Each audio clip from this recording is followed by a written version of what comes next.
And now, please welcome to the stage our next amazing TED Masterclass speaker. She is passionate about taking risks, failing forward, and encouraging others to do the same.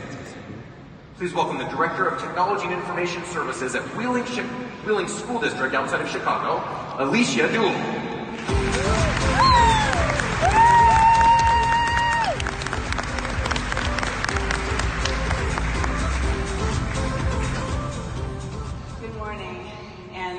Ted and ISTE for this opportunity.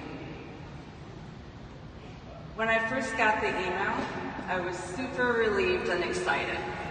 I was in my second year of my dream job as a central office administrator. That's my dream job, that's true. And I still never had a professional conversation about my goals and accomplishments, but it seemed like it was finally about to happen. The email read, "I'd like to schedule a meeting with you after the new year." I'd been working toward this job for what felt like my entire life, and to finally have it was the ultimate confirmation of everything I'd hoped was true about myself, that I was good, and that I deserved this top job. So I walked down to that meeting with a spring in my step, holding a printout of my goals and accomplishments. When I walked into my boss's office, I handed him that printout and I sat down, big smile on my face. He said, "I don't want to beat around the bush. It's not working out, you're not a good fit, and I'm not renewing your contract." I'd just gotten fired. I'll never ever forget that feeling. My entire body became numb, and I entered what can only be described as some sort of dream state. But it didn't end there. No, he went on to say that I'm better suited to middle management and that I should aim lower so that I could see how people get things done. I think I said about 10 words the entire time. To say that I was blindsided, major understatement. His words and the way he described my lack of potential called into question all of my prior accomplishments, all of the leadership work I'd done over the past several years, not to mention all of my hopes for the future. It even called into question who I was as a person.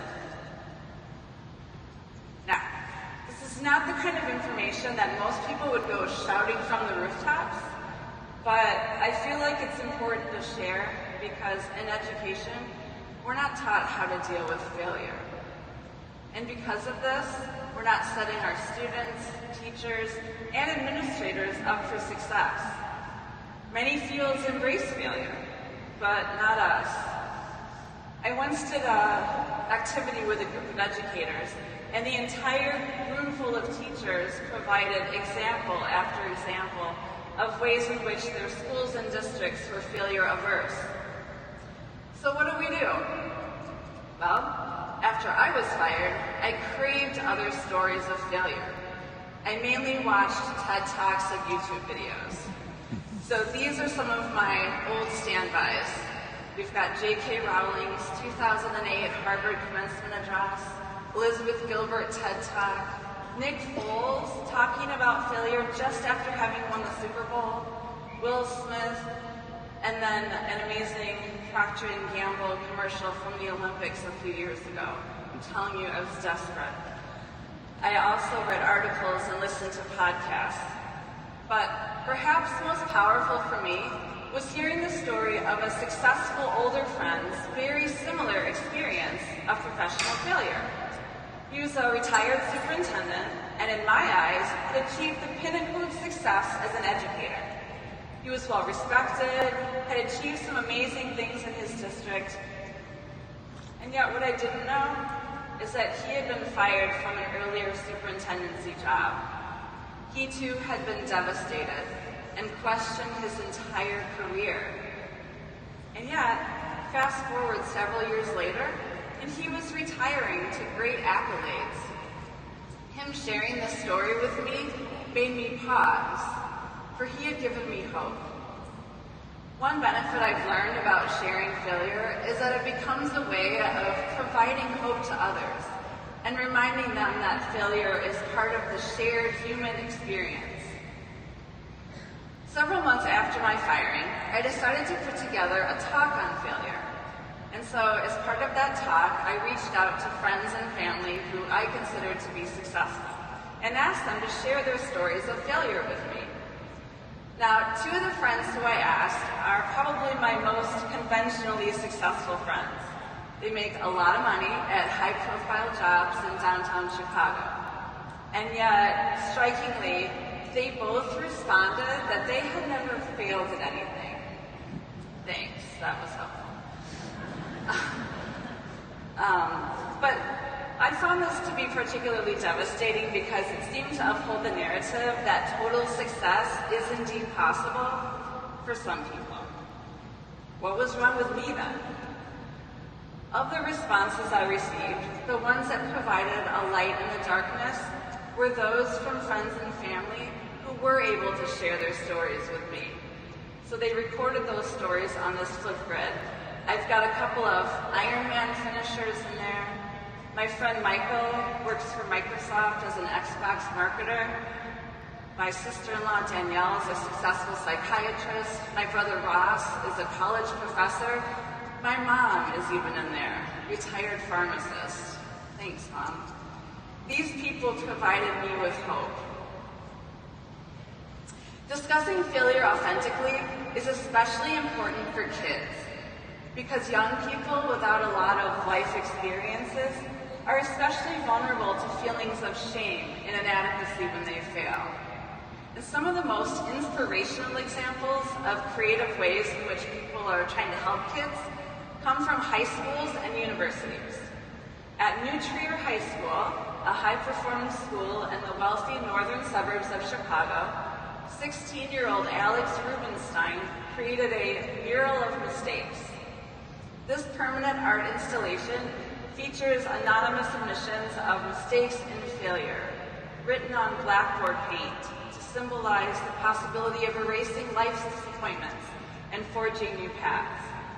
The entire piece was then splashed with additional paint to illustrate the messiness of life.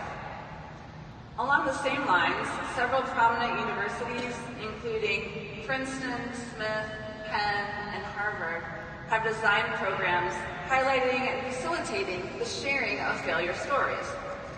Depending on the program, there are successful alumni and academic staff who speak about failure. There are failure seminars, visual failure installations. Although different, the focal point and the power of these initiatives lie in the sharing of failure stories. This is an example from University of Pennsylvania, right here in Philadelphia. This is their wall of rejection. This entire wall is filled with students' photos and admissions of their mistakes and failures by these high-performing Penn students written on colorful note cards. But why are we waiting until the university level to teach these important life lessons?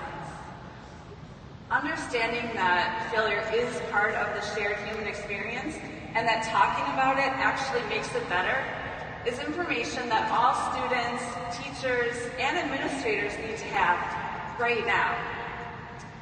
Unfortunately, we're conditioned to think of failure as weakness, and sharing about it is embarrassing. I still struggle with shame about what happened to me. And getting here today, to this point, hasn't been easy. But what if we reframed it? And dealing with failure became a powerful educational tool. And then, sharing this tool becomes an act of generosity to others and a service to ourselves. Think about your sphere of influence in education. Who might listen to you and benefit from hearing about mistakes you've made or failures you've experienced in your life?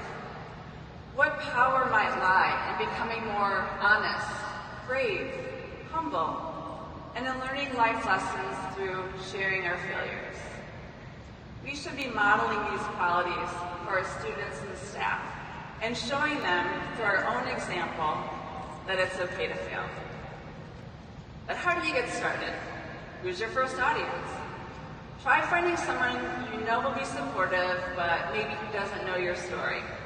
You can tell them you're practicing your failure muscle. Some things I'd like to try next year include partnering with classroom teachers to design SEL lessons on failure, and with principals to facilitate staff meetings exploring the concept of embracing and sharing failure. We should try to make these regular conversations, but don't expect others to be comfortable right away, because they won't be. This is really hard for people to talk about. Other things I'd like to try include creating classroom murals of mistakes and creating staff failure Flipgrid video collages, where teachers and administrators share their stories of failure. I actually got so excited about this that last week I made a failure Flipgrid video, and I ran next door where my friend Charlie was teaching summer school, and I asked him to be my first teacher failure video. And administrators, we can take a page out of Google X, Procter & Gamble, and other big companies, and publicly reward employees who fail big when trying something new.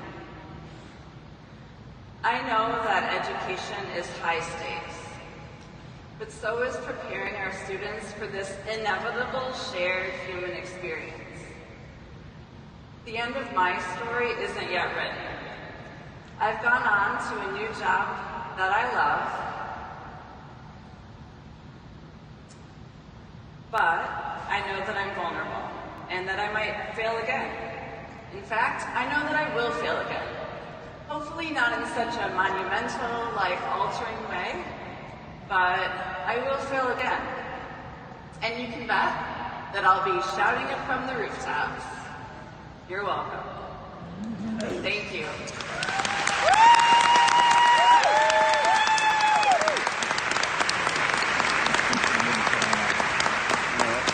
I got